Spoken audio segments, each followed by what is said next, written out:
Magandang araw pong muli sa inyo lahat, mga minamahal po namin mga kaibigan. Kami po ay nagpapasalamat sa Diyos sapagkat minsan pa tayo po ay nagkasama-sama dito sa programang Oras ng Pag-aaral. At kami po ay naniniwala na sa biyaya ng Panginoon, tayo po lahat ay mananagana sa Kanyang kabutihan at sa Kanyang kagandahan. Ako po muli ang inyong lingkod, Pastor Ben Casimiro. Sa pagpapatuloy po ng ating pagtalakay ng leksyon natin, ay makakasama natin muli si Pastor Ilioma. Welcome, Pastor. Aking pinananabikan, Pastor, na ating pangunahan ng pag-aaral, lalong-lalo na dito sa oras ng pag-aaral, sa paksang ating tinatalakay ngayong trimestre ang malaking tunggalian sa buhay ng mga tao at makita natin kung paano nagtatagumpay ang Diyos sa Kanyang pangunguna sa ating mga buhay, bagamat maraming mga pagsubok at kahirapan, nananatili tayong tapat sa Panginoon. Maraming salamat, Pastor. At yan nga ang diwa ng ating pag-aaral sa leksyong ito na pinamagatang nagpapatuloy ang tunggalian. Tayo po'y nasa atin ng ika-5 leksyon. At sa pamamagitan ng pag-aaral ito, makita po natin ang mga hamon ng mga buhay. Subalit wala tayong dapat ikatakot sapagkat alam po natin ang Panginoon ay ating kasama at Siya ay sumasa atin. Bago magpatuloy, tayo muna po ay dumako sa ating panalangin. Pangunahan tayo ni Pastor Ilioma. Tayo po ay manalangin. Mahabaging Diyos na nasa mga langit, aming pinapailang lang ang aming pangalalangin sa trono ng biyaya sa kalangitan, sapagkat sa iyo nagmumula ang kaalaman at ang karunungan.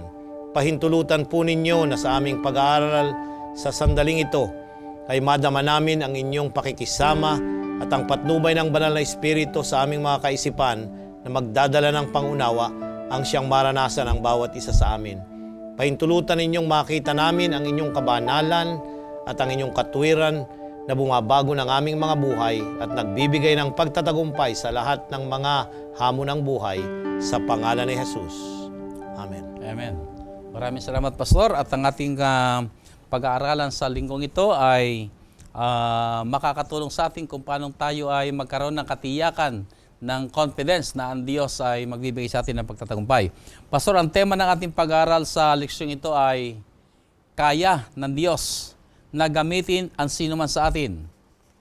Ano man ang dinaraanan natin mga pagsubok o ano man mga problema o kung gaano man kalakas ang kapangyarihan ng kaaway na gumagawa, ay may kakayahan ng Diyos na ito'y maibaling at sa bandang huli tayo ay maging matagumpay. Gusto ko yung terminolohiyang ginamit mo, Pastor. Doon sa English ay insignificant o mga ordinaryong mga tao. Mga makasalanan na sabi nating market people only.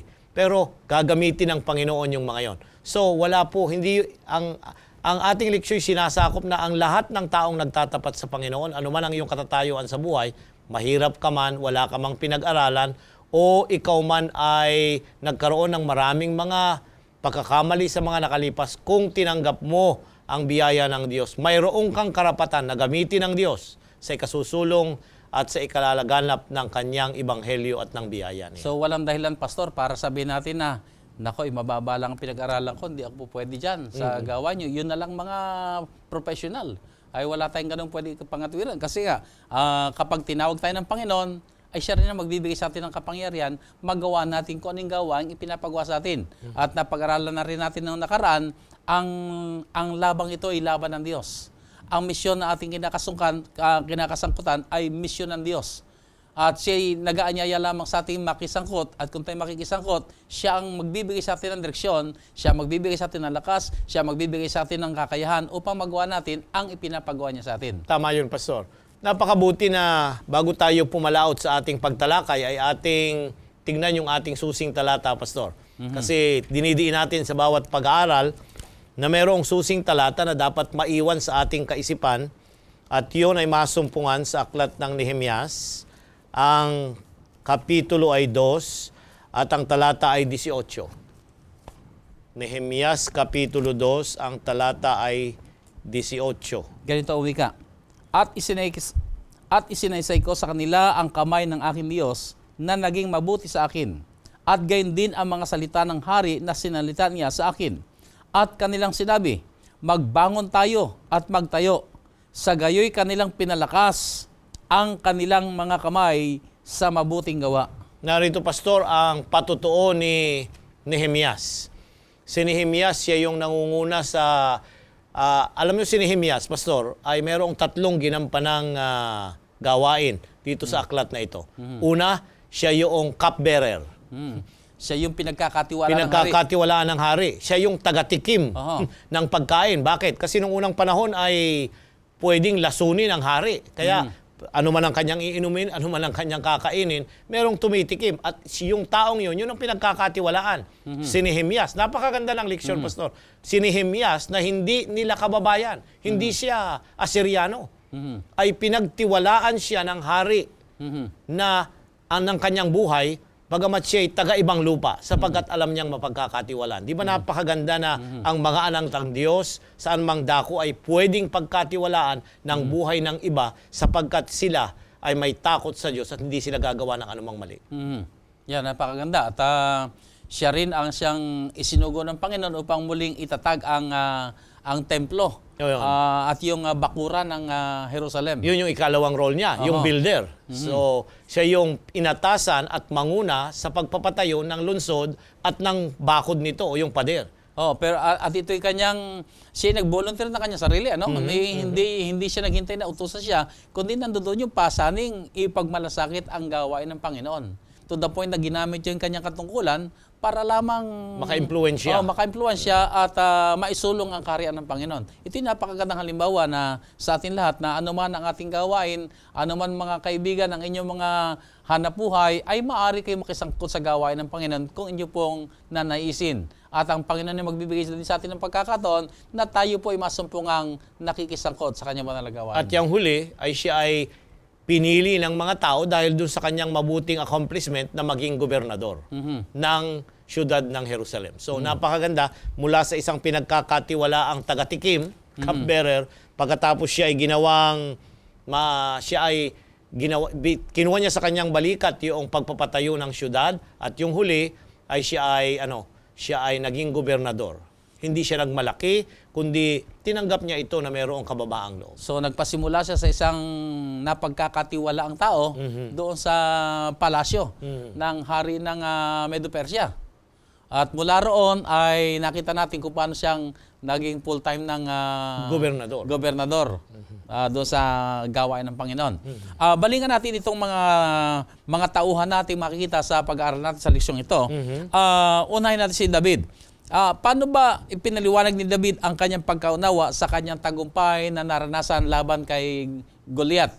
Alam natin si Goliath ay isang higante, pero yung panahon yun, siya isang bata na sabi natin wala siyang training para sa militar, ano? Hindi niya natutunan ng gumamit ng mga sandatang yon, sapagkat ang gamit lang niya yung sling.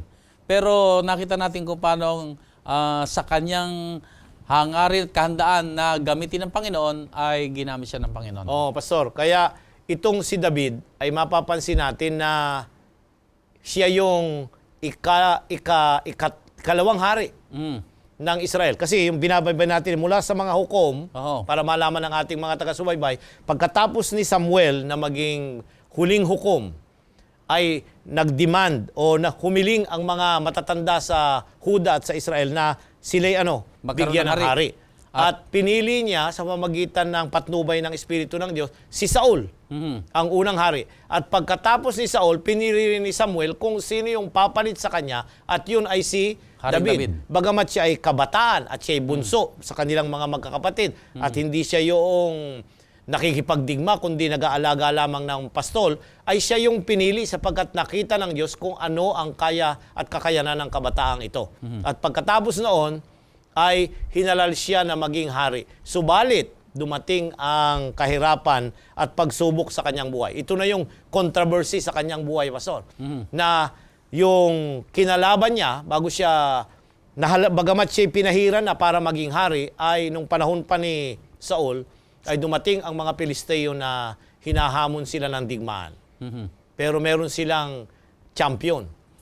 At yun ay si Goliath. Alam natin ang kasaysayan, mataas, matangkad, higante ito, napakalaki ng kanyang tabak, at kahit ilang tao ay hindi kayang gapihin ang lalaking ito. Subalit si David, sa pangalan ng Panginoon, ano ang sabi niya? ay ipagkakaloob niya ang tagumpay sapagkat itong taong ito ang nagpapahirap sa kanyang bayan. So, at mapansin natin, dito ay malinaw ang kanyang kaisipan na marinig niya ang paghamon ni Goliath ay talagang sinitan niya. Sino ba itong hindi tuli Sumisigaw. ito na hinahamon ng bayan ng Diyos o hinahamon ng Diyos? Dito ay nakita natin kung paano ang kanyang pananampalataya at ang kanyang pagkaunawa. Ang labang ito hindi laban ng tao. Ito ay laban ng Diyos. Kaya't gano'n na lamang ang kanyang tapang na ibinuluntir niya kanyang sarili na siya ang harap kung walang ibang harap. Kaya nga, natakot lahat eh. Ultimong sa uli, takot eh. Subalit itong kabataang ito ay nagtagumpay. Binigyan nga siya ng Kalasag. kalasag, armor, Oho. at mga sibat at kung ano-ano pa. Pero hindi siya sanay sa ganun eh. Hindi naman siya trained para dun sa ganun. Kaya tinanggal niya ito at ang kanyang kinuha, yung kanyang ordinaryong ginagamit sa araw-araw na sling o yung tirador ba ang tawag natin doon, Pastor? At yun ang ginamit niya para gapihin ang napakalaking lalaking ito. Ngayon ay tunghayan natin yung ano ang kanyang naging sikreto, Pastor. Napakaganda nung paliwanag niya kung bakit siya nagtagumpay. Ano ba ang kadahilanan? 1 Samuel, Kapitulo 17, ang talata ay 43 hanggang 51. Ganito ang wika. At sinabi ng Pilisteo kay David, ako ba'y aso na ikaw iparirito sa akin na may mga tungkod? At nilait ng Pilisteo si David sa pamamagitan ng kanyang mga Diyos. At sinabi ng Pilisteo kay David, halika, at aking ibibigay ang iyong laman sa mga ibon sa impapawid at sa mga hayop sa parang. Nang magkagay sinabi ni David sa Pilisteo, ikaw ay naparirito sa akin na may tabak, at may malaking sibat at may kalasag. Ngunit ako'y naparirito laban sa iyo sa pangalan ng Panginoon, ng mga hukbo ng Diyos, ng mga kawal ng Israel na iyong hinahamon. Sa araw na ito ay ibibigay ka ng Panginoon sa aking kamay, at sasaktan kita, at pupugutin ko ang ulo mo, at ibibigay ko ang mga bangkay sa hukbo ng mga Pilisteo, sa mga ibon sa himpapawid sa araw na ito, at sa mababangis na hayop sa lupa, upang maalaman ng buong lupa na may Diyos sa Israel. At upang maalaman ng buong kapisanan ito na hindi nagliligtas ang Panginoon sa pamamagitan ng tabak o ng sibat, sapagkat ang pagbabakang ito ay sa Panginoon, at ibibigay niya kayo sa aming kamay. At nangyari, nang bumangon ang Pilisteo at sumulong at lumapit upang salubungin si David, na si David ay nagmadali at tumakbo sa dako ng kawal upang salubungin ang Pilisteo. At sinuot ni David ang kanyang kamay sa kanyang supot, at kumuha roon ng isang bato, at inilagpos at tinamaan ng Pilisteo sa kanyang noo, at ang bato ay bumaon sa kanyang noo, at nabuwal na pasubsob sa lupa. Pastor, napakaganda ng kasaysayan. Gusto kong imaginein. Yung ating pong mga taga-subaybay, gusto kong tingnan ninyo. Merong paglalaban. Isang napakalaking higante na naka full armor. May sibat, may kalasag, at narito yung isang pastol ng tupa. Na Isang bata. parang walang magagawa, Pastor. Di ba? Subalit, yung tagpo ay sabi niya, ano ang naging sikreto niya? Ito'y Ito yung pakikipagligba galing sa Panginoon. Dito nakita niya na ang labang ito hindi sa kanya. Dahil ang pinag-uusapan dito na ay ang karangalan ng Diyos. Ng Diyos. At dahil dito ay buo ang kanyang loob sapagkat ang puso niya na sa Panginoon ay sa kanyang kaisipan na iba, ipaglalaban ko ang kapangyarihan at ang kaluwalhatian ng Panginoon. At hindi siya papayag na dinuduhagin na lamang ang karangalan ng Diyos. May mga ilang leksyon na dapat nating pansinin, Pastor. Hindi kinakailangan tayo maging mature o matanda na bago tayo maglingkod sa Panginoon. Kahit na sa mga kabataan, kahit na wala pa tayong masyadong alam at mga karanasan, ay gagamitin tayo ng Panginoon. Gagamitin ang kayo ng mga kabataan sa ikasusulong ng gawain ng Panginoon. At kaya at sa tulong niya, magtatagumpay. Tama yan, Pastor. At sa ating po mga taga-subaybay, kung nariyan ang ating mga kaibigan, mga kabataan, ay kung kinikilos ang inyong puso at nadarama ninyo na kayo'y nakahanda ring ibigay ang sarili niyo sa gawain at kayo'y maging kabahagi na nagtatapos sa gawain ng Panginoon, huwag nating isaalang-alang kung kung tayo ba ay na-train na, kung tayo ba ay may tinapos ng edukasyon, kurso sa Biblia. Kung ano ang ating kalagayan at meron tayong pagkadama na tayo kinikilos ng Banal Espiritu, na tayo magsalita tayo. Kung ano man yung nasa ating kamay, ang sabi doon eh. Hindi yung sa tabak, hindi sa espada, kundi sa pangalan ng Panginoon, bibigyan tayo ng pagtatagumpay. Tama po yun. At kung nadarama natin ang panawagan ng Banal na Espiritu na tayo po ay kanyang gagamitin, magpagamit lamang po tayo at sasaksihan natin ang tagumpay, kagaya ng tagumpay na naranasan ni David. Sapagkat naunawa natin kung bakit tayo nakikisangkot, hindi sa anumang kadahilanan, kundi sa karangalan ng Diyos. Amen. So napakagandang ating tunghayan sa ating pag-aaral mga kapatid. Sino man tayo, kung tayo ay nakahandang magpagamit sa Diyos, gagamitin niya tayo anuman ang ating lahi, anuman ang ating wika, anuman ang ating edad, anuman ang ating katayon sa lipunan ito. Kung handa tayo magpagamit, tayo gagamitin ng Banal na Espiritu at bibigyan ng pagtatagumpay. Subalit, maganda yung transition, Pastor eh. Oo. Dito sa kanyang kabataan, nagtagumpay. Mhm. Siya ay umuwi na mayroong pagtatagumpay, natagapi ang kalaban at nagsimula ang kapayapaan. Subalit, nang mapayapa na, ay pumasok ang kaaway. At siya naman ang inatake. So dito nakita natin na siya rin, kagaya rin natin na may mga kahinaan. Kahinaan. Iba-iba nga lang mga ating kahinaan. Pero sa larangan ni David, ang kahinaan niya ay tungkol din sa babae. Ano? Parang si Samson din, Pastor. Si Samson, ang kahinaan din niya ay sa babae, ay talagang bumagsak din siya. Dito ngayon, tunghayan natin ngayon, anong gawain ginampanan nitong awit 51 na kanyang nilikha sa kanyang sinapit na pagbagsak doon sa babae, sa kanyang kahinaan ngayon. Tingnan natin ito sa pananaw ng tinatawag nating malaking tunggalian. Yan, Pastor. Ating pansinin muna kung ano yung kamali ang ating pinapansin kanina na ano yung kahinaan na sinasabi natin. Segundo Samuel Kapitulo 11. Segundo Samuel Kapitulo 11, ang talata ay 1 hanggang 17. Kapitulo 11, talatang 1 hanggang 17. ganito ang wika. At nangyari, sa pagpihit ng taon, sa panahon ng paglabas ng mga hari, sa pakikipagbaka, na sinugo ni David, si Joab, at ang kanyang mga lingkod na kasama niya, at ang buong Israel, at kanilang nilipol ang mga anak ni Amon, at kinubkob sa Raba. Ngunit si David ay naghintay sa Jerusalem. At nangyari sa kinahapunan, na si David ay bumangon sa kaniyang higaan, at lumakad sa bubungan ng bahay ng hari. At mula sa bubungan ay kanyang nakita ang isang babae na naliligo.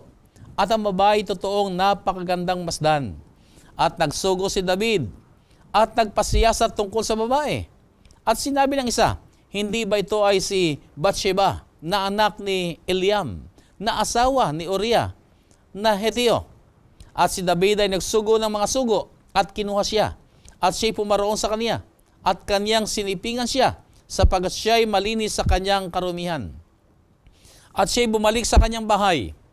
At ang babae naglihi, at siya'y nagsugo, at nagsaysay kay David, at nagsabi, ako'y buntis. At nagsugo si David kay Joab na sinasabi, suguin mo sa akin si Uriah na Heteo. At sinugo ni Joab si Uriah kay David. At nang si Uriah ay dumating sa kanya, tinanong ni David siya kung paano ang tayo ni Joab, at kung ano ang kalagayan ng bayan, at kung paano ang tayo ng pagbabaka. At sinabi ni David kay Uriah, babain mo ang iyong bahay, at iyong hugasan ang iyong mga paa. At umalis si Uriah sa bahay ng hari, at isinusunod sa kaniya ang isang pagkain na mula sa hari. Ngunit natulog si Uriah sa pintuan ng bahay ng hari, na kasama ng lahat ng mga lingkod ng kanyang Panginoon, at hindi binaba ang kanyang bahay. At nang masaysay kay David na sabihin, hindi binaba ni Uriah ang kanyang bahay, sinabi ni David kay Uriah, hindi ka pa ba nakapaglalakbay? Bakit hindi mo binaba ang iyong bahay? At sinabi ni Uriah kay David, ang Kaban at ang Israel at ang Huda ay nasa mga tolda, at ang aking Panginoon si Joab at ang mga lingkod ng aking Panginoon ay nangahantong sa luwal na parang. Yayaon nga ba ako sa aking bahay upang kumain at upang uminom at upang sumiping sa aking asawa? Buhay ka at buhay ang iyong kaluluwa. Hindi ko gagawin ang bagay na ito. At sinabi ni David kay Uriah, tumigil ka rin dito ngayon at bukas ay aking payayaunin ka. Sa gayoy tumigil si Uriah sa Jerusalem sa araw na iyon at sa kinabukasan. At nang tawagin siya ni David, siya'y kumain at uminom sa harap niya, at kanyang nilangos siya. At sa kinahapunan siya'y lumabas upang mahiga sa kanyang higaan na kasama ng mga lingkod ng kanyang Panginoon, ngunit hindi niya binaba ang kanyang bahay. At nangyari sa kinaubagahan na sumulat si David ng isang sulat kay Joab at ipinadala sa pamamagitan ng kamay ni Uriah at kanyang sinulat sa sulat na sinasabi, ilagay mo si Uriah sa pinakaunahan ng mahigpit na pagbabaka at kayo'y magsiurong mula sa kanya upang siya'y masaktan at mamatay. At nangyari nang bantayan ni Joab ang bayan na kanyang inilagay si Uriah sa dakong kanyang nalalaman na kinaroroonan ng mga matapang na lalaki. At ang mga lalaki sa bayan ay nagsilabas at nakipagbaka kay Joab. At nangabual ang iba sa bayan sa mga lingkod ni David at si Uriah na Hetio ay namatay rin. Yan, Pastor. Napansin mo na ang kasaysayan ay hindi maganda. Ito'y kasaysayan na ang matagumpay na hari na pumatay kay Goliath at nagbigay papuri sa Panginoon. Sa tagpong ito ay merong mga ilang bagay na hindi tama niyang ginawa. Unang-una, nakikipagdigma ang kanyang bayan pero siya naiwan sa palasyo. Kakaiba yata ito na naiwan siya doon. So naging idle siya, wala siyang ginagawa at yung panahong siya na idle, doon pumasok ang kaaway. At samantalang siya nagpapahangin sa tuktok ng kanyang palasyo ay nakita niya si Bathsheba na naliligo doon sa babang bahay doon sa kanya. At nagkaroon siya ng kaisipan na maganda ito bakit hindi ko ipatawag? Pinakuha niya at sumagot pa yung kanyang alipin dito. Sabi ay, asawa ho yan ni Urias, isa sa iyong mga lingkod ng mga sundalo. Pero hindi. Tapos sinipingan niya, nagkasala siya doon. Pagkatapos ay ipinag-utos niya dahil hindi niya mapauwi later at sumiping sa kanyang asawa, ipinag-utos niya na siya ay dalahin sa harapan ng pakipaglaban, iwanan doon at pahintulutan ng kanyang mga kawal na siya ay mamatay doon. Sa utos mismo ng hari na David na nagtagumpay kay Goliath. So dito, Pastor, makita natin, ang tukso ay dumating kay David. Pero alam mo, ang tinuturo nga sa atin, ang tukso ay ating layuan. Pero sa kaso ni David, salit na kanyang layuan, siya ang ay siya pa ang naghanap. At kanya pang miniti, At nang siya bumigay sa kasalanan, ay nakita natin kung paano ang sumunod naman ay ang kanyang hangarin naman, ang kamatayan ng kanyang asawa ni Bathsheba para ganap na maging kanya. So dito makita natin kung paano ang tao kapag bumigay sa kasalanan ay gagawa ng lalo pang malaking kasalanan. Tama yon. At dapat ito'y bantayan. Mula sa pagtatagumpay, hindi ibig sabihin na ang Panginoon ay nasa atin ay dire-diretso na yung pagtatagumpay. Hindi. Sa araw-araw tayo'y sinusubukan ng kaaway at marahil ngayon nagtagumpay tayo, pero bukas, maring sa ikalawa, ang kaaway ay gapihin tayo. So dito makita natin sa ating pinag-aaralang malaking tunggalian, ay may mga panahon talagang tayo ay nagtatagumpay sa ikaluluwalhati ng Panginoon.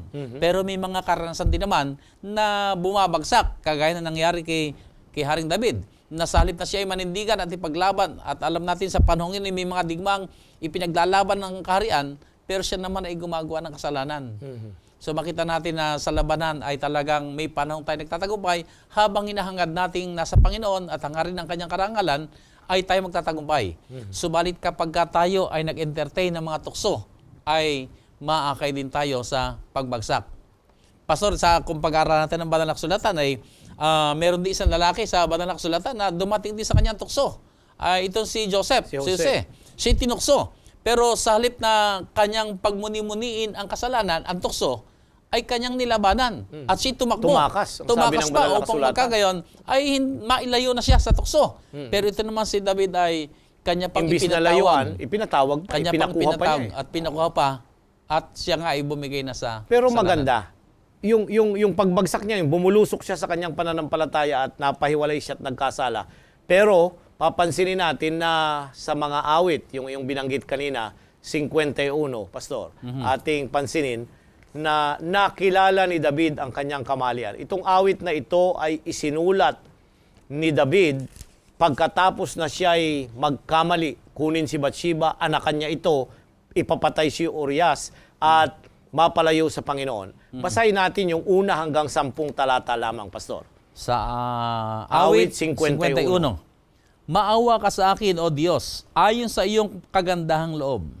Ayon sa karamihan ng iyong malumanay na mga kaawaan, ay pinawi mo ang aking mga pagsalangsang. hugasan mo akong lubos sa aking kasamaan, at linisin mo ako sa aking kasalanan. Sapagkat kinikilala ko ang aking mga pagsalangsang, at ang aking kasalanan ay laging nasa harap ko. Laban sa iyo lamang ako nagkasala, at nakagawa ng kasamaan sa iyong paningin, upang ikaw ay ariing ganap pag nagsasalita ka, at maging malinis pag humahatol ka.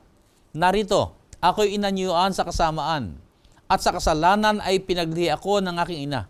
Narito, ikaw ay nagnanasa ng katotohanan sa mga loob na sangkap, at sa kubling bahagi ay iyong ipakikilala sa akin ang karunungan. Linisin mo ako ng hisopo, at ako'y magiging malinis. Hugasan mo ako, at ako'y magiging lalong maputi kaysa niebe. Pagparinggan mo ako ng kagalakan at kasayahan, upang ang mga buto na iyong binali ay mga galak. Ikubli mo ang iyong mukha sa aking mga kasalanan, at pawiin mo ang aking lahat na mga kasamaan. Likhaan mo ako ng isang malinis na puso, O Diyos, at magbago ka ng isang matuwid na espiritu sa loob ko. Narito, Pastor, ang ganun na lamang ang kanyang pagpapahinuhod at ganun na lamang ang kanyang paglapit at pagsisisi sa harapan ng Panginoon. Nakilala niya na ang kanyang ginawa ay hindi sang-ayon sa kalooban. Siya ay nagkasala sa Panginoong Diyos. Dito, binawi niya yung kanyang pagkatalo nung siya'y matalo't mahulog kay Bathsheba at ipapatay si Uriah dahil ng kanyang isulat ang awit 51. Ang ginampanan nito at hanggang ngayon, ang awit na ito'y nagpapaalaala sa atin na anuman ang kasalanan ng ating ginawa, kung tayo lalapit sa Panginoon, patatawaran tayo ng Diyos kung tayo'y taimtim at taus-pusong lalayo sa kasalanan at iiwanan ang mga bagay na hindi sang-ayon sa banal na kalooban. So sa malinsabi, Pastor, ay bagamat dumarating ang mga panahon na tayo nagkakasala rin o sabi natin bumabagsak o nahuhulog sa kasalanan, dito sa dakilang tunggalian na ating pinag-aaralan, pero may pag-asa. Nariyan ang Panginoon na nakahandang tumulong sa atin kung tayo lalapit sa Kanya at kung paano tayo ginamit niya, muli niya tayong gagamitin. Bibigyan ng pagkakataon na makapagpasimula tayong muli at minsan pa maging kasangkapan tayong gagamitin ng Panginoon. So nakita natin ang kabutihan ng Panginoon. Hindi ibig sabihin na si David ay malapit na sa puso ng Panginoon ay hindi na siya nagkakasala. Pero kung makita niya ang kasalanan ay hindi na siya nangangatwiran. Hindi na siya yung nagtututuro pa. Kundi siya ay may durog na pusong inaamin niya ang kanyang kasalanan at ito yung magandang karanasan na tayo lumapit sa Panginoon, humingi ng tulong at hilingin natin sa kanyang biyaya ay mabago ang ating mga puso. Nang isulat niya ito, Pastor, ay napansin mo na ang background nito ay pumunta ang propeta Nathan sa kanya. At nagbigay ng talinhaga ng merong mayaman at isang mahirap na merong maraming tupa at merong kaisa-isang tupa. Pero nung magpiesta yung magkaroon ng piging ay kinuha yung yaman ng isa at kanyang kinatay at pinakain sa kanyang mga kaibigan. Nagalit ang hari at ang sabi, sino ang gumawa nito? At itinuro, ikaw. Sabi ni Nathan. You are at the man. Nung malaman niyang siya nga pala yun, ay isinulat niya ito. Tinanggap niya ng buong buo. Ay nakakatakot eh. Hari siya eh. Propeta rin siya. So, nang tuligsain siya ng kanyang kapwa-propeta, ay tinanggap niya ng buong buo ang kanyang kamalian sa harapan. Kung titingnan natin, isa siyang hari at pwede niyang gawin ang kanyang gustong gawin. Pero nakilala rin niya at inamin niya na siya nagkasala laban sa Diyos. At dito natin makitang si David ay a man after God's own heart. Sapagkat nung magkasala siya, hindi na siya nangatwiran, hindi na siya yung yung maparabagang ipinagtatanggol pa, kundi nandoon ang kanyang pagpapakumbaba sa harapan ng Panginoon. Pastor, pagpatuloy natin sa ating pag-aaral ay may binabanggit dito sa ating leksyon na si Elias ang isa sa mga may makulay na karakter sa banal na kasulatan. Paano natin masasabing siya ay isa sa may pinakamakulay na buhay sa banal na kasulatan? Si Elias, Pastor, ay isa sa mga propeta na nanindigan sa pangalan ng Panginoon na para bagang wala na siyang kasama ng mga panahong yon sa paghahari ni Hari Ahab na mayroong pinakamalupit na asawa na si Jezebel, ay nanindigan siya na tumayo sa tama alang-alang sa pangalan ng Panginoon. Bagamat nagkaroon din ng discouragement sa kanyang buhay. Ito yung makikita natin na parang siya na lang yung naiwan ay ayoko na. Parang ayoko nang mabuhay. Pero ipinakita ng Diyos na hindi lamang siya ang may magtitiwala, kaya dumating doon sa punto na siya ay sinuplayan ng pagkain mismo ng mga ibon ng Panginoon na kanyang ipinadala, samantalang siya ay tumatakas at hinahabol ng kanyang mga kaaway. Oh, Pastor, napakaganda itong ating pinag-aaralan na isang mahalagang gawain ginampanan ni Elijah o si Eliseo o si Elias ay akayin ang puso ng mga tao sa Panginoon. Pero nakita natin nung pagkatapos na siya magpaulan ng doon sa bundok ng Carmel, ay nung magbigay na ng bantang papatayin siya ni Jezebel, ay karakarakay, Tumakas na bigla siya. siyang ninervyos, natakot at hinangad pa nga niya, siya patay na lamang, mamatay na lamang mamatay kaysa siya ay Madakip pa ng kanyang mga kaaway. kanyang mga kalaban. So dito makita natin, Pastor, na bagamat tayo mga manggagawa na ng Panginoon, kuminsan ay ang kaaway gumagawa kung paano tayo maakay sa tinatawag nating discouragement. Pero napakabuti ng Panginoon sapagkat naunawaan din ng Panginoon na kung dumadaan tayo sa mahirap na karansan, ang kamay ng Panginoon ay nariyan din upang tayo alalayan. Tama yun. Kaya kasi dumarating din kahit na sa propeta, kahit na sa apostol, kahit na sino pang lingkod ng Panginoon sa banal na kasulatan, yung pagkasiphayo, yung siya nadidisappoint at nalulungkot na akala niya ay wala nang tagumpay yung kanyang ginagawa, wala na siyang kasamang naglilingkod at ipinakita ng Diyos na hindi ganun ang totoo. Marami pa ang sumusunod sa kanya. So dito sa malaking tunggalian ito, makita natin iba't ibang karansan na ating pinag-aaralan sa mga nakaraang mga linggo, na iba't ibang mga karansan ng ating pakikipagbaka dito sa labang ito ng ating Panginoon na tayo nakikisangkot lamang, ay makita natin kung paano ang iba't ibang mga tao ay nagtatagumpay, nabibigo, nagkakasala. Pero kapag bumalik sa Panginoon ay muling nagtatagumpay. So nakita natin na ang sikreto lang talaga ay sa ating pamumuhay ay palagi tayong lumapit lang sa Panginoon. Kung tayo man ay nadapa, bangon lamang. Kung tayo man ay nagkasala, tayo ay lumapit lang sa Panginoon sapagkat siya ay palagi nakahanda magbigay sa atin ng pagtatagumpay. So dito sa ating pag-aaral ay nakita natin yung laban na kanila naging ginawa doon sa bundok ng Carmel. Now, bakit ang bundok ng Carmel ay maipapalagay na bilang laban ng mga Diyos? Ayan. Itong bundok ng Carmel. Now, tunghayan natin, Pastor, dun sa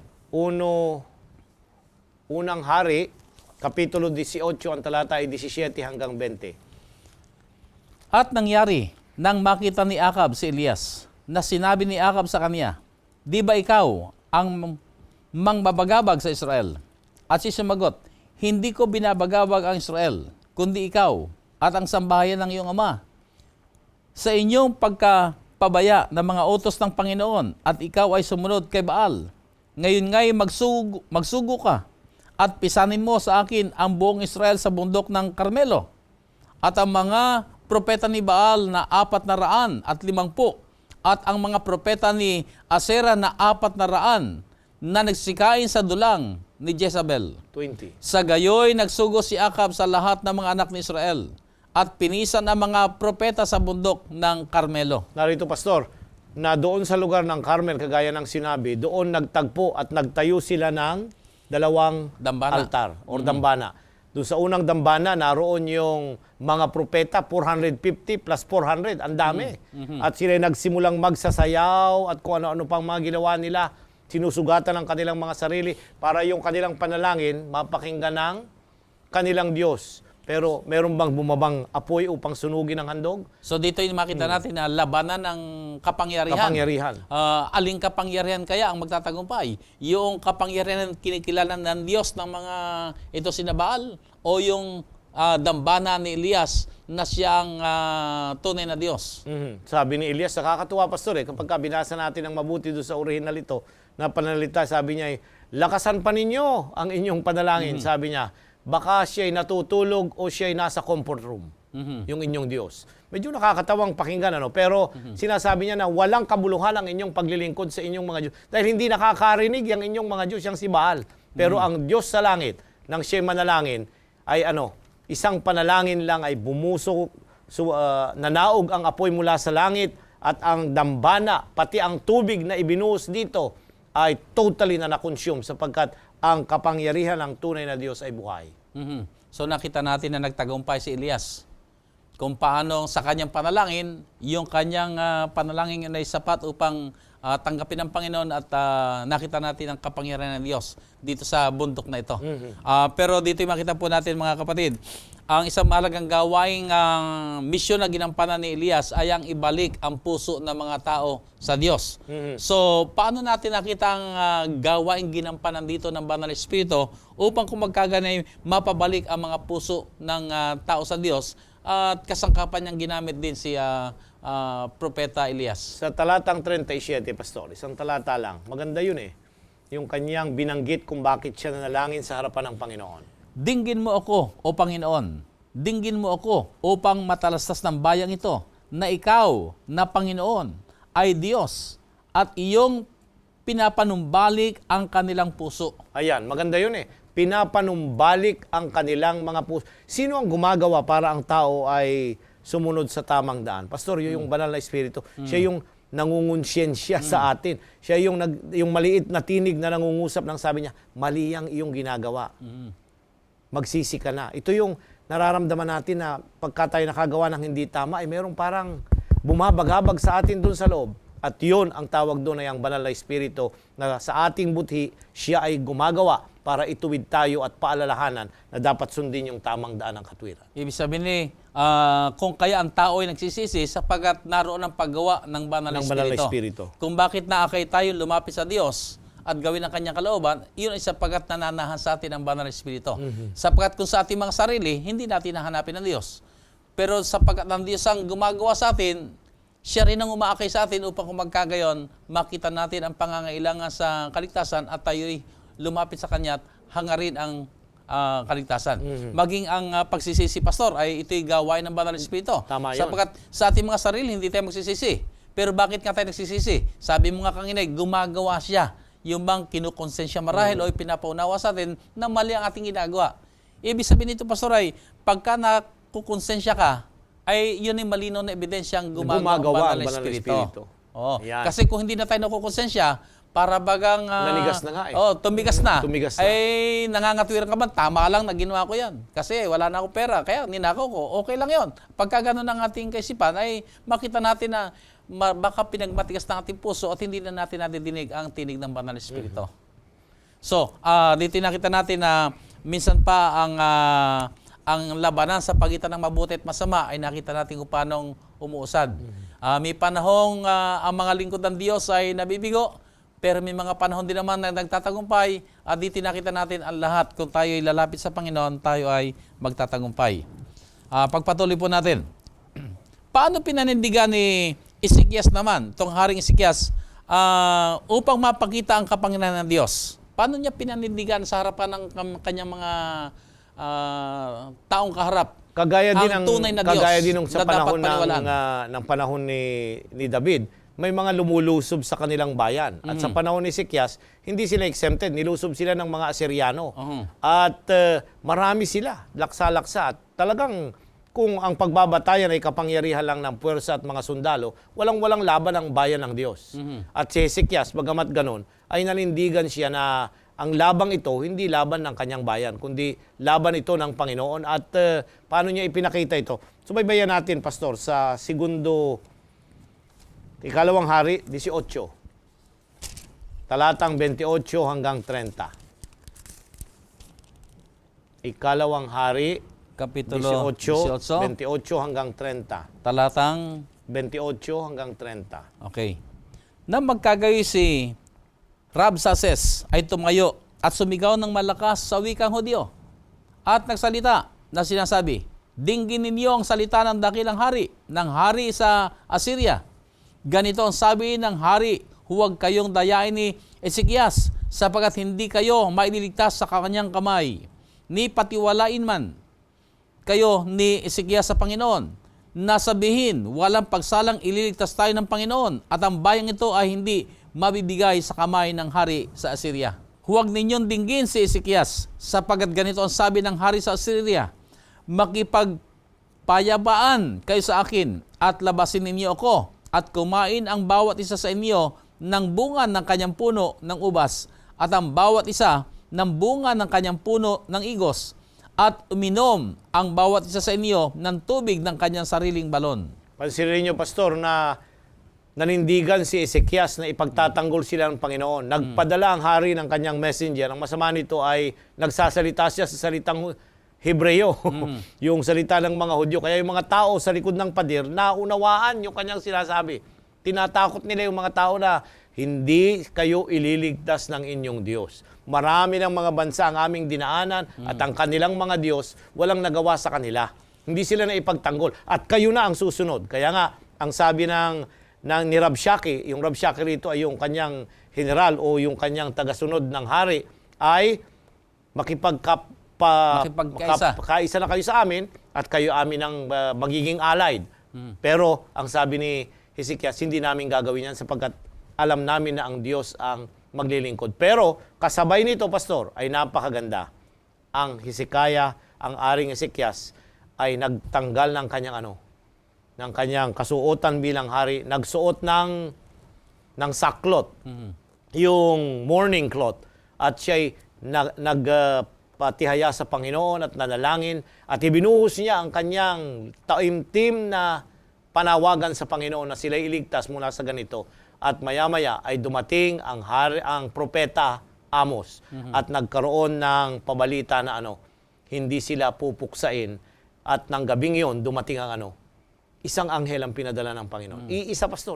Isang anghel lang. Gustong-gusto ko itong tagpong ito. Yung 100,000 mga kalaban yung 120,000 na mga sundalo ng mga kaaway, Ay, kinaumagahan, ay nangamatay at nagtakbuhan papaalis sa Jerusalem. Isang anghel ang pinadala ng Panginoon. So, yung sa pakikipagdigma, physical man at sa spiritual, naroon ang mga anghel ng Diyos na nagliligtas. So, babalingan lang natin, Pastor. Itong background nito ay pinag-uusapan natin dito yung 10 tribes doon sa Northern Kingdom, na kung saan ang mga Asyriano ang siyang sumasalakay. So, balit kapag ka nandoon yung ating panghahawak, pagpapakumbaba sa harapan ng Panginoon, ay minsan pa makikita natin ang tagumpay. Pero kung tayo magmamalaki, okay, titiwala tayo sa ating sariling lakas o kapangyarihan, ay nandoon ang kabiguan. So dito sa ating pinag-aaralan, mga kaibigan, na malaking tunggalian ay napakahalaga na ang Panginoon ay ating kasama.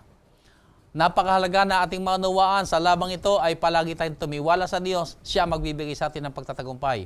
Magpakumbaba tayo sa harapan ng Panginoon at siya magbibigay sa atin ng pagtatagumpay. Tama yun, Pastor. Pastor, nakita natin kung paano nagtagumpay ang bayan ng Diyos doon sa Assyria sapagkat sila'y nagtiwala sa Diyos. Ngayon, lumipat naman tayo ng isang panibagong lugar sa panahon naman ng Medo-Persia. Narito naman ngayon si Esther. At tingnan natin kung paano, ano bang ginampanang gawain ni Esther sa katuparan ng plano ng Diyos para sa kanyang bayan. Para iugnay natin, Pastor, na itong mga Hudyong ito, nung nagkaroon ng captivity mula pa sa panahon ng Babylonia, sa imperyo ng Babylonia, may mga dinala sa iba't ibang mga syudad sa Babylonia at sila'y naging successful na mga Jewish community sa kanilang mga lugar. Hindi na sila bumalik at umuwi sa Jerusalem nung sila'y panimbalikin na after 70 years. Nanatili na sila doon. At isa sa mga lugar ay doon sa Susa na kinalalagyan nila Mordecai na naglilingkod at ni Esther. At dito makikita natin na si Esther ay isang napakagandang dilag na ginamit ng Panginoon sa panahon na kinakailangan niyang iligtas yung community niya. Hindi yung Israel ang tinutukoy dito, kundi yung mga Hudyo na naroong kasama niya sa syudad na yon na nagtitiwala at sumasamba sa Diyos. Subalit ginigipit sila. Nahariyan na naman yung concept na ginigipit sila ng kaaway dahil hindi sila sumusunod doon sa patakaran ng sanlibutan na kanilang ginagalawan, kundi meron silang paraan ng pamumuhay na prescribe ng Panginoon sa kanila. At dito makita natin ang pagpasok din ni Mordecai na dito marahil nagpasimula talaga ang panibagong tunggalian sa pagitan ng mabuti at masama sapagkat gumawa si Haman ang isang kautusan na lahat ay kinakailangang yumukod at sumamba sa kanya. Nakagaya ng pagtuturing sa mga hari. Pero alam natin hindi ito magagawa ni Mordecai kaya sinanindigan at hindi siya yumukod kay Haman. At doon nagpasimula na naman ang panibagong krisis ng tunggalian sa pagitan ng mabuti at masama. Na sa bandang huli ngayon nakita natin ngayon dito na si Esther ay may gumanap ng isang napakalakang bahagi upang mailigtas ang bayan ng Diyos doon sa Medo-Persia. Alam mo, Pastor, kung pinag-aaralan ko to, hindi aakyat si Esther kung hindi tumanggi si Basti na gawin yung pinagagawa ng hari na sumayaw na walang saplot sa katawan sa harapan ng kanyang mga panauhin. Kasi panukala rin ng Diyos at ginamit niya ang lahat ng ito na para maakyat at makilala si Esther ay manindigan yung Reyna Basti na hindi niya gagawin yung mali na ginagawa ng mga lasing ng mga sundalo at mga pinuno ng kaharian. Dito kasi sa kanilang pagdiriwang ay palibas ay nalalango na rin ng hari, ay ang kanyang kaisipan ay i-display ang kagandahan ng kanyang reyna. Na si Basti nga na tinutukoy mo, pero dahil nga sa nanindigan itong si Reyna Basti, hindi niya ginawa ang humarap. At yun ay magandang bagay na naman kanyang ginawa. Pero ang naging kahinat na naman noon, siya ay nawala rin sa... napalitan siya. Napalitan siya at pumasok na ngayon ng reynang... yung pangangailangan na mapalitan at maghanap ang hari ng kanyang kapalit. At ang nakitang kapalit ay walang iba kundi si Esther. At dito makita natin, minsan pa sa tunggalian ay ang Panginoon naman na siyang tumawag naman uli ng isang tao upang kumagkagayon ay ang sabi nga ni Mordecai ay sino nakakalam na kung bakit siya naririyan ay sapagkat sa ganitong kapanahon ay naroon ang kanyang misyon na gagampanan upang mailigtas ang bayan ng Diyos. So tayo man mga kaibigan ay may ganun din karansan. Saan man tayo naroon, may plano ang Panginoon. Kung bakit kayo naririyan, may gagampanan tayong gawain sa Panginoon. So hayaan po natin mga kaibigan ang ating mga buhay ay sabi nga let our life count for the kingdom of God. Hayaan po natin ang mga misyon na ating tinanggap galing sa Panginoon ay magampanan natin at sa kapangyarihan ng Banal na Espiritu, hayaan po natin naging bahagi tayo sa sumusulong at nagtatagumpay na gawain ng ating Panginoon Diyos dito sa lupang ito. So nakita natin dito ngayon ang tunggalian ay talagang nagpapatuloy hanggang doon sa lugar ni na Esther. Now, paano ang malaking tunggalian ito na ilarawan sa mga gumanap sa kwento ng buhay ni Esther? Napakaganda, Pastor, kasi tuwing pagka pinag-uusapan yung malaking tunggalian, laging merong dalawang panig. Yung panig ni Haman at yung kanyang mga tagasunod na nais ay puksain ang bayan ng Diyos. Nandiyan naman yung mga tao kagaya ni Esther at ni Mordecai na naninindigan sa tama at ipinagtatanggol ang katwiran at ang bayan ng Diyos. Palagang hindi magkasundo itong dalawang ito. At makikita natin, pero sa bandang huli, nagpagawa pa ng bitayan si Haman, At ang bibitayin niya talaga ay si Mordecai. Pero sa bandang huli, sino ang binitay? Ang binitay ay walang iba kundi si Haman sa utos ng hari sapagkat si Esther ay nanindigan at nagsalita ng tama at pinanigan ng hari ng mga kapanahunan. So dito makita natin yung kawalang saysay ng paghahangad na ikasasama sapagkat ang plano ni Haman ay ipahamak si Mordecai. Pero sa bandang huli, siya ang napahamak. So dito makita rin natin yung pamamagitan ng Diyos na tayo ay magtiwala sa Diyos sapagkat hindi niya tayo pababayaan. So nakita natin kung paano ang tunggalian ay nagpatuloy na palaging may labanan sa pagitan ng mabuti at masama, sa pagitan ng ni Satanas at ni Kristo. Nandoon din yung ang bayan ng Diyos ay kinakalaban din ng mga kalaban ng mga nasa kadiliman. Ano ang mensahe ng Panginoon sa kanyang bayan sa gitna ng terribling krisis na nagaganap dito sa ating pag-aaral? Pastor, ang mensahe ay simple lang.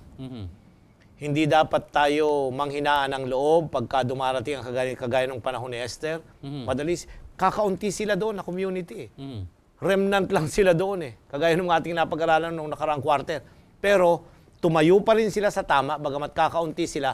And later on, sila ang naka-impluensya na maipakilala ang tunay na Diyos dito sa mga taong ito na hindi nakakakilala sa makapangyarihang Diyos na ating sinasampalatayanan sa banal na kasulatan. So sa halip na tayo ay magmukmok, sa halip na tayo ay panghinaan ng loob, ay lumaban tayo ng isang labang pakikipagbakang espiritual. At ito sa pamamagitan ng panalangin. Nakita rin natin kung paano si Esther ay kanyang niyaya ang kanyang mga kasamahan na sila ay mag-ayuno.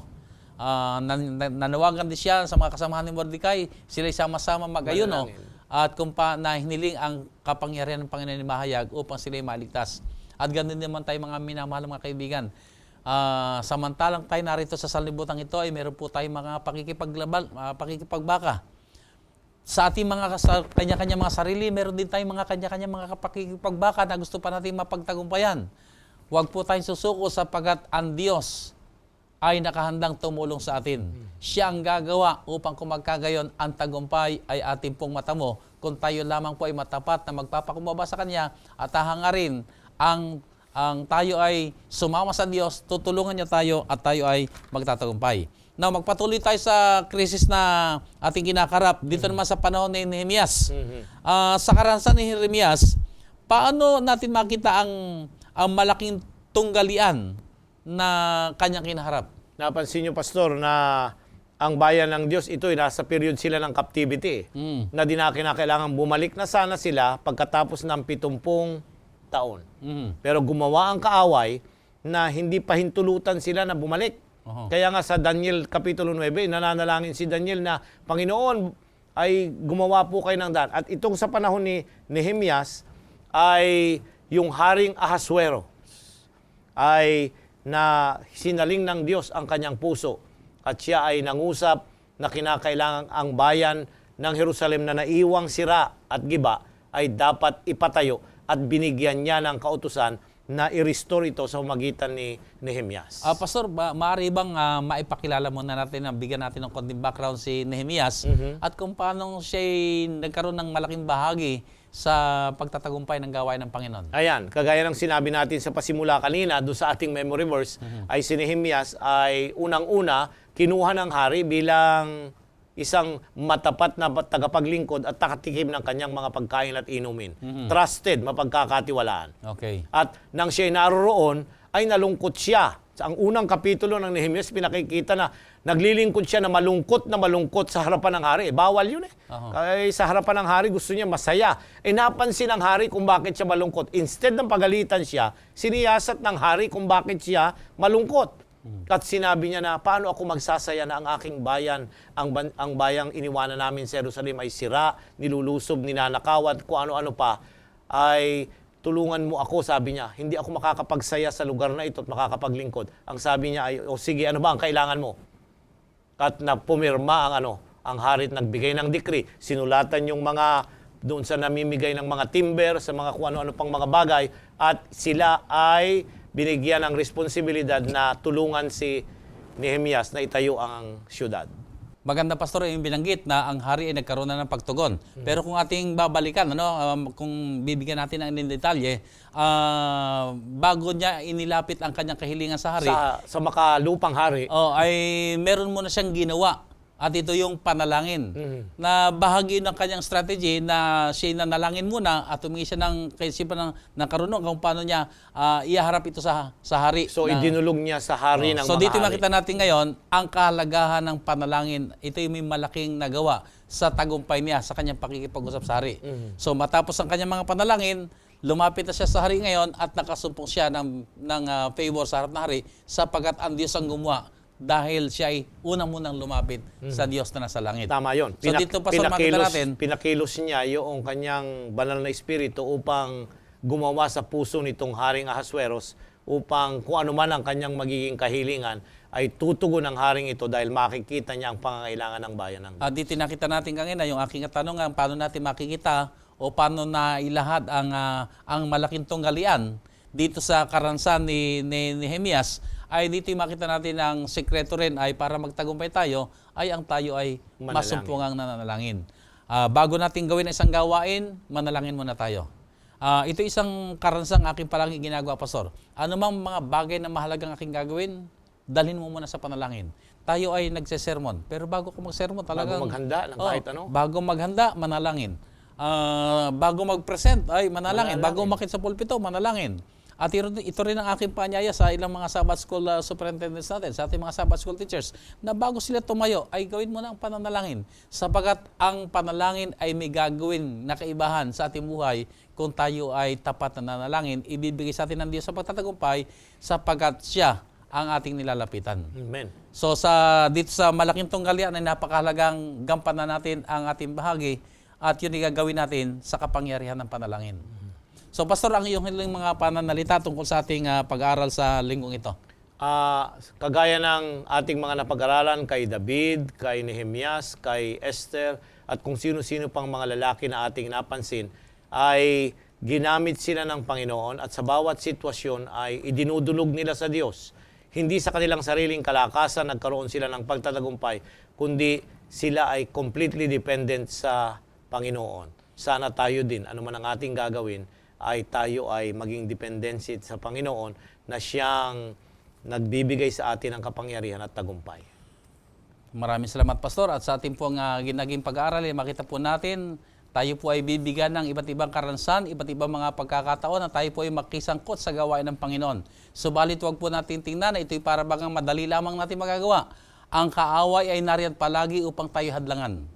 Gaano man kaganda ang ating panukala, ganon din kaganda ang gagawin ng kaaway upang tayo ay maakay sa discouragement. Upang hindi natin magawa ang misyon na ipinapagawa sa atin ng Panginoon. Gayunman, huwag po tayong ma-discourage sapagkat maaari tayong tumawag sa pangalan ng Panginoon, humingi ng tulong sa Kanya at sa kapangyarihan ng Banal na Espiritu, meron tayong katiyakang tayo ay magtatagumpay. Hindi sa lakas ng tao, hindi sa galing ng tao, kundi sa kapangyarihan ng Banal na Espiritu. Patuloy lamang po tayo magtiwala sa Diyos na Siya na tumawag sa atin ay gagawa at masasaksihan natin ang kanyang kapangyarihang gumagawa sa ikasusulong ng kanyang banal na gawain at sa lalong ikalalakas pa ng ating pananampalataya.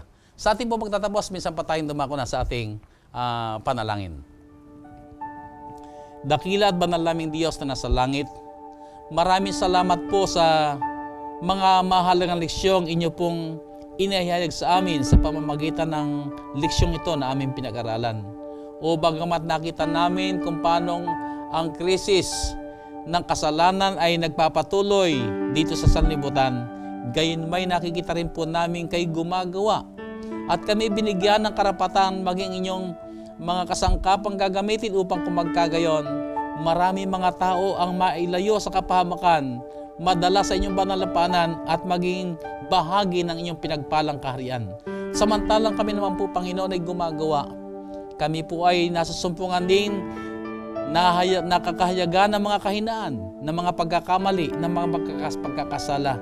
Subalit lumalapit kami sa inyo, O Diyos, at inaanyayahan namin kayong sa kapangyarihan ng dugo ng aming Panginoong Hesus at ng kapangyarihan ng Banal Espiritu. Kami po, Panginoon, ay inyong gagawing karapat-dapat na maging inyong mga lingkod na gagamitin sa inyong nagtatapos na gawain. O Banal na Diyos, patuloy lamang po yung hawakan ng aming mga kamay. Patuloy ibigay sa amin ang kapangyarihan at kalakasan na sa inyong biyaya, O Diyos, magtatagumpay kami sa lahat ng kahinaan, magtatagumpay kami sa lahat ng kasalanan, magtatagumpay kami sa lahat ng mga gawa ng kaaway.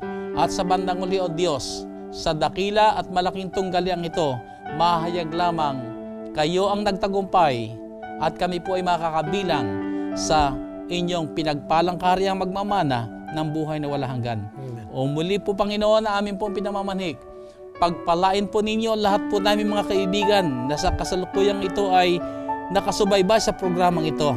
Ipatong sa kanila ang inyong makapangyarihang kamay. Ibigay sa kanila, O Diyos, ang inyong mayamang basbas na kami lahat, O Diyos, tuloy-tuloy na magtatagumpay, tuloy-tuloy na mamumuhay na naglilingkod sa inyo, nagtatapat sa inyo, nagdadala ng karangalan sa inyong dakilang pangalan.